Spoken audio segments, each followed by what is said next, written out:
Brooklyn Borough President Eric Adams held up two little baby shoes of a 1-year-old and talked about the latest victim of gun violence. And he called on the mayor to bring back the 1,600 man and woman force of the anti-crime unit that might have been able to prevent a shooting like this. Will he listen? Well, first of all, Eric is absolutely right. I mean, that was one of the critical 5 or 6 drastic mistakes de Blasio made.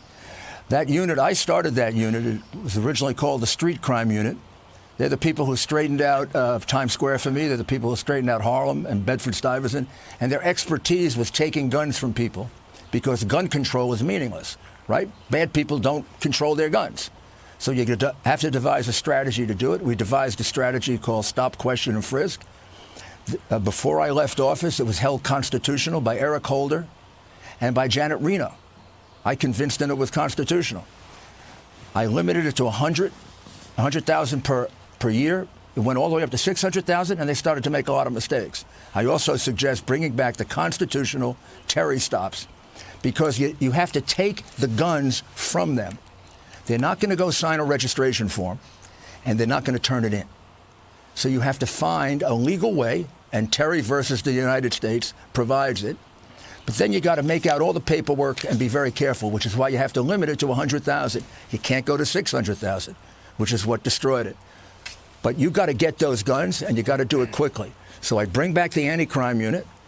I sure as heck be in the Comstat room right now, and I'd be there all night trying to figure out where the hot spots are and redeploying exactly the right police officers at exactly the right time. I don't know if de Blasio stays up at night. I know he gets up very, very late in the morning. And I don't know if you would understand Comstat, but he should get someone who does. I devised it with Bill Bratton and Ed Maple, and I was there very often when we had a serial killing and would cut it down to 2 rather than 10. It's a very simple program. You just watch where the crimes are. They're obviously now very much concentrated in northern Brooklyn, and you put the right police officers there. Most of those right police officers are in the unit that he disbanded, which makes no sense. He's also he has to support the police. They don't trust him. They haven't trusted him since the assassinations of the 2 officers in Brooklyn when he called the police department racist, and the guy came all the way from Baltimore and killed a New York City policeman. So they don't trust him. He's got to get their trust back.